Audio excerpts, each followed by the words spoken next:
Mapagpalang araw po mga bro mga sis. Yan po. Gagawa po kami ngayon naman ni Sis Lisa ng lumpiang Shanghai. Gawa po ng kaarawan po ng kanyang pamangkin. Ayan po. Ito na lang po ang aming regalo sa kanya. Nag-request po kasi na lutuan daw po siya ng Shanghai. Inaanak ko po yun sa binyag. Gustong gusto po kasi ng mga pamangkin niya at mga pinsan po nila yung Shanghai na ginagawa namin ni Sis Lisa. Ayan po. Kaya, yan, namalingki po ko ngayong umaga. Ayan po, ang mga gagamitin namin. 3 carrots, 2 sibuyas, 3 patatas, 1 bawang na buo.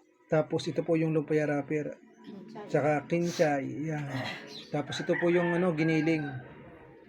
Yan, gagawin po namin to ngayong umagang ito. Tama-tama, bago po mga tanghali siguro, matatapos namin ito. Pamaya pa naman po gabi gaganapin ang celebration, kaya pasok pa siya sa office. may pasok pa po kasi after ng work. Ayun, pupunta na po kami sa bahay ng nanay ni Sis Lisa para doon po kami magdaos ng kanyang kaarawan. Ayan po.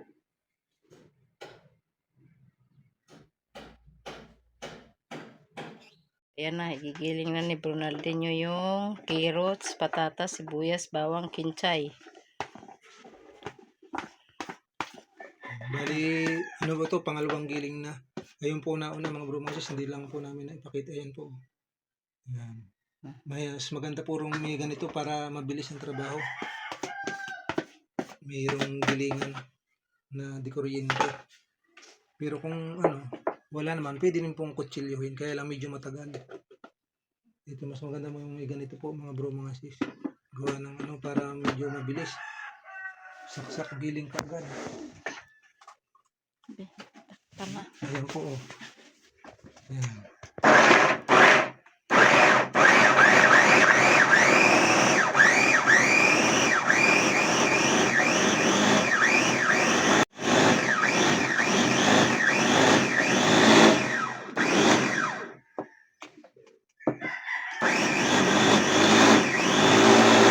May malaki pating na nasilipin lang. Okay na. Okay na daw po, sabi ni Sis Lisa. Ayan.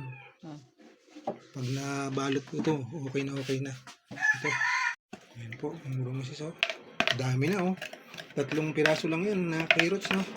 3 carrots, 3 patatas, 2 sibuyas, 1 buong bawang na malaki. Pag nagiling po marami. Kinchay, halagang 15 pesos. Hindi, 10 lang. Ay, 10 lang ba yun? Medyo mura ngayon. Kala ko kasi Dati kasi ganun. 20. 15. 15. Ngayon, medyo mura. Ewan ko. Baka maganda. Yan po, mga bro mga sis, yung giniling na baboy, halo ko na. Ayan.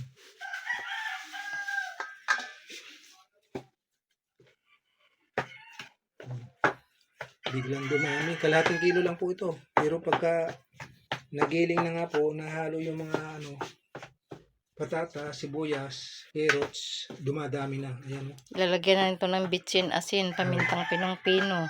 Titimplahan. Si Sis Lisa na po magtitimpla na ito mga bro mga sis. Kasi kabisado po niya yung panlasa ng kanyang mga pamangkin eh.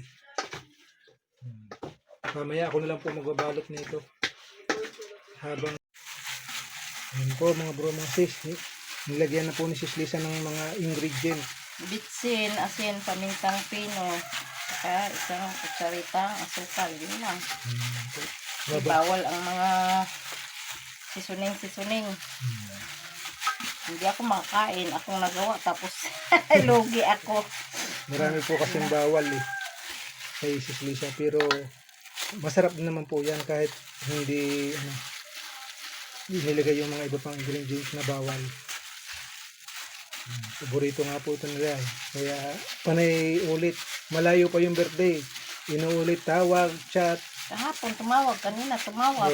Yung Shanghai daw. Kasi kami nagpalaki noon. Iwanan kasi yung namatay na yung tatay nila. Ikapatid ko. Yung may sakit sa puso.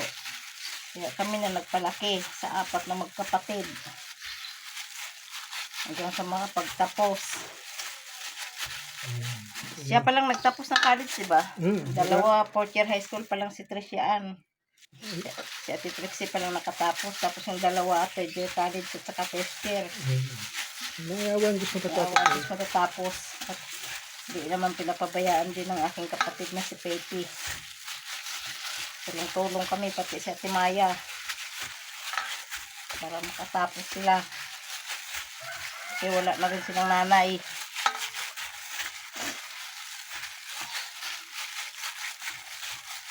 Yan. Yan na. Bro mga sis, magbalot na po tayo ng Shanghai. Ito po request ng pamangkin ni Sis Lisa. Inaano ko po pala yon sa binyag. Birthday po ngayon. Tama-tama pag out po niya sa work, diretso na kami sa bahay ng nanay ni Sis Lisa para doon po magdaos ng Kaarawan niya. arawan niya. May kunting handa po. Ito po ilang malayo pa lang request na request. Baka naman sabi ko sige, gawa na lang natin, sabi ko kay Sis Lisa. Ayan po. Maaga po tayong namalingki kanina para makabili ng baboy. Pinagiling ko. Ang pinili ko po ay kasim. Para malambot talaga kasim. Babalot na si Brunyo.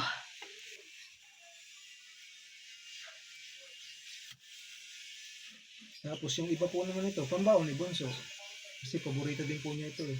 Lalo na Paborito nga po yan nilang magpinsan. Magbeste pa yan eh. lalo nga po si mama niya nagluto, si Mama Lisa niya. Paborito niya po yun. Oh, shout out po pala sa lahat ng aming subscriber at saka viewer Ayan, sa Luzon, Visayas at Mindanao at sa ibang bansa. Sa hindi pa po nakapag-subscribe, paki-like and share and comment po at pakipindot po ng notification bell para lagi kayong updated sa aming mga video. God bless po. De, bye ka na. Yan, bye-bye po. At magandang nabili kong wrapper, bago. Yan po. Napakasarap nito mga bro. Soap.